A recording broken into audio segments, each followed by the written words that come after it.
Hello viewers, আসসালামু আলাইকুম। আজ আপনাদের সাথে বরিশালের ঐতিহ্যবাহী মলিদা রেসিপি শেয়ার করব।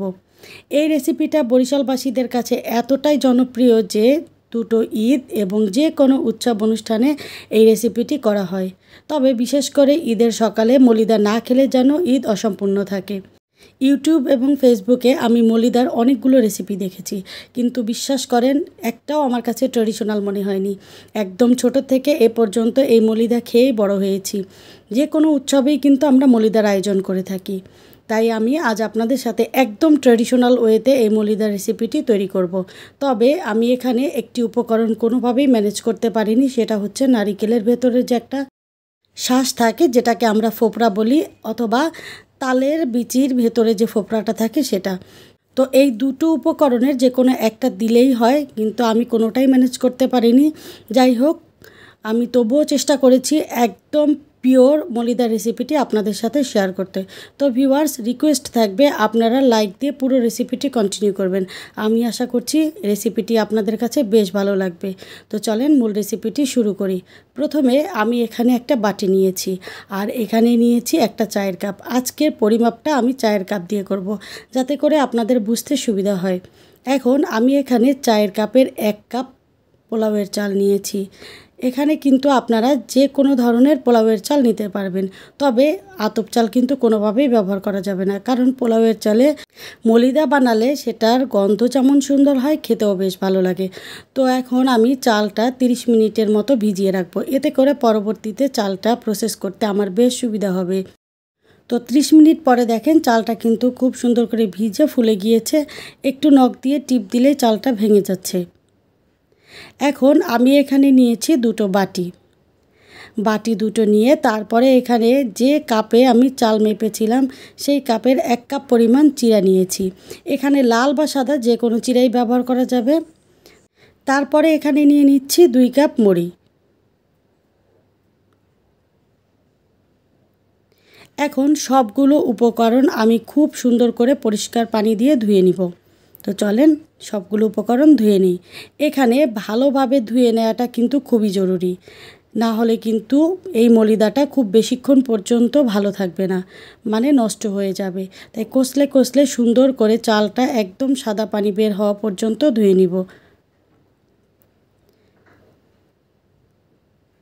তারপরে আমি মুড়িগুলোকেও খুব সুন্দর করে ধুয়ে নিব। মুড়িতে কিন্তু অনেক বালি থাকে বা ময়লা থাকে, সেগুলো ধুয়ে নিলে চলে যাবে। তো এখানে মুড়িটাও ধোয়া হয়ে গিয়েছে। এখন আমি চিড়াটাকেও খুব সুন্দর করে ধুয়ে নিব।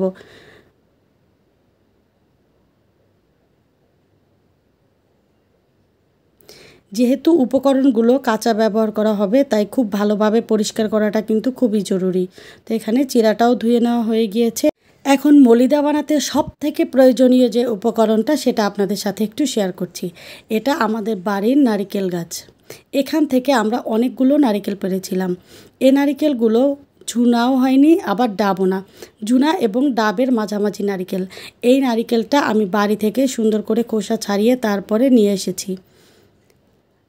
মলিদা তৈরিতে সবথেকে ভালো হয় না ডাব না ঝুনা নারিকেল, এই ধরনের নারিকেল দিয়ে যদি মলিদা তৈরি করা হয়।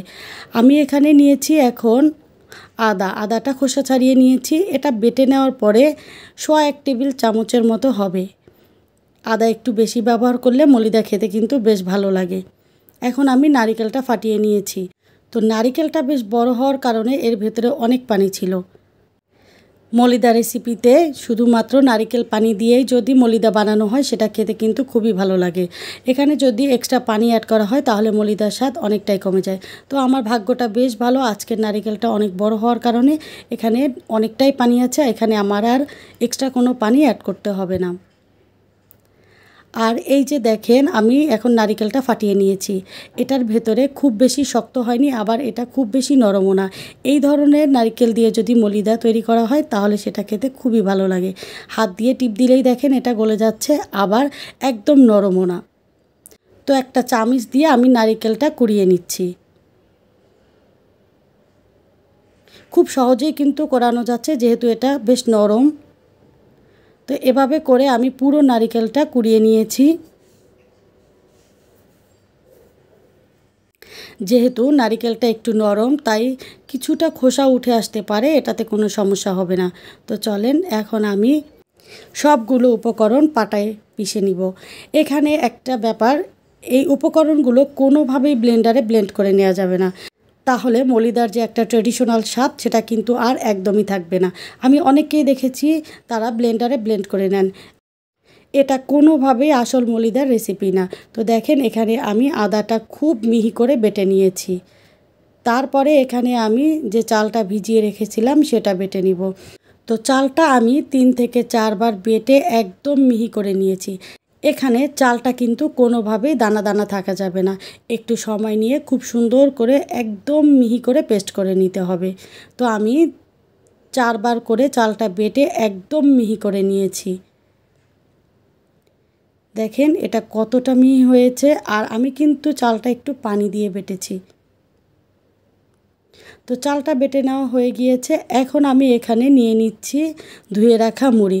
মুড়িটা জাস্ট একবার আমি আলতো হাতে একটু পিষে নিব, যেন ভাঙা ভাঙা হয়, একদম গলে যাবে না, ভাঙা ভাঙা একটু করে নিব। দেখেন মুড়িটা ঠিক এরকম থাকবে।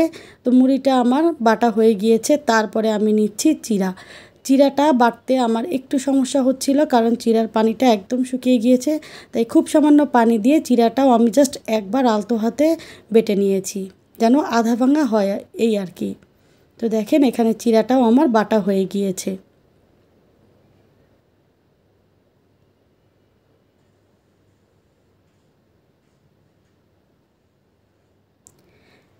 তো এখন আমি এখানে নিয়ে নিচ্ছি ওই যে নারিকেলটা রেডি করে রেখেছিলাম, সেই নারিকেলটাও কিন্তু বাটবো না, এভাবে একটু ছেঁচে নিব।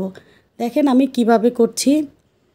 যেহেতু এই নারিকেলটা এমনিতেই নরম, তাই আমি একটু ছেঁচে নিব। আর যদি এটা ঝুনা নারিকেল হতো তাহলে আমি আলতো হাতে পিষে নিতাম। আসলে এটা এমন একটা ড্রিঙ্কস যেটা আপনাকে চিবিয়ে খেতে হবে, কোনোভাবেই আপনি এটাকে একদম ঢকঢক করে গিলে ফেলতে পারবেন না। এই ড্রিঙ্কসের মজাটাই এইখানে। তো আমার সবগুলো উপকরণ বেটে নেওয়া হয়ে গিয়েছে। এখন আমি নারিকেলের পানির মিষ্টিটা একটু চেক করে নিচ্ছি। তো এখন আমি এখানে দিয়ে দিলাম যে কাপে চাল মুড়ি চিড়া মেপেছি, সেই একই কাপে 2 কাপ পরিমাণ চিনি। মিষ্টিটা যে যার স্বাদ অনুযায়ী দিয়ে দিবেন। তারপরে এখানে দিয়ে দিচ্ছি খুব সামান্য লবণ। লবণটা দেওয়া অবশ্যই জরুরি, তাহলে মলিদার স্বাদটা অনেক গুণ বেড়ে যায়। তো চিনিটাকে এখন আমি খুব সুন্দর করে গুলিয়ে নিচ্ছি। চিনি গোলানো হয়ে গেলে তারপরে আমি এখানে দিয়ে দিচ্ছি একে একে বেটে রাখা চাল, তারপরে দিয়ে দিচ্ছি নারিকেল, দিয়ে দিচ্ছি মুড়ি, চিড়া এবং দিয়ে দিচ্ছি বেটে রাখা আদা। এখন সবগুলো উপকরণ আমি খুব সুন্দরভাবে মিশিয়ে নিব। এই মেশানোর কাজটা আমি প্রায় 20 মিনিট ধরে করেছি। আর এখানে কিন্তু কোনোভাবেই হাত ব্যবহার করা যাবে না। যদি আপনি হাত দিয়ে কচলে নেন তাহলে কিন্তু এই মলিদাটা খুব তাড়াতাড়ি নষ্ট হয়ে যাবে। যেহেতু এখানে সবগুলো উপকরণ কাঁচা ব্যবহার করা হয়েছে, তাই আমি চামচ দিয়ে অনেকটা সময় নিয়ে ধৈর্য সহকারে মলিদাটা মিশিয়ে নিয়েছি। এখন আমি পরিবেশন করে নিয়েছি। আর এখানে কয়েক টুকরো বরফ দিয়ে দিব, কারণ যেহেতু গরমের দিন বরফ দিলে এটা খেতে বেশ ভালো লাগবে। তো দেখেন ভিউয়ার্স, ড্রিঙ্কসটা একদম রেডি। তো ঐতিহ্যবাহী এই রেসিপিটি চাইলে আপনারাও বানিয়ে নিতে পারেন খুব সহজেই। তো রেসিপিটি ভালো লাগলে লাইক কমেন্ট এবং শেয়ার করতে ভুলবেন না প্লিজ। আর যারা প্রথমবার দেখছেন চ্যানেলটা সাবস্ক্রাইব করে পাশে থাকবেন। দেখা হবে অন্য কোনো রেসিপিতে। আল্লাহ হাফেজ।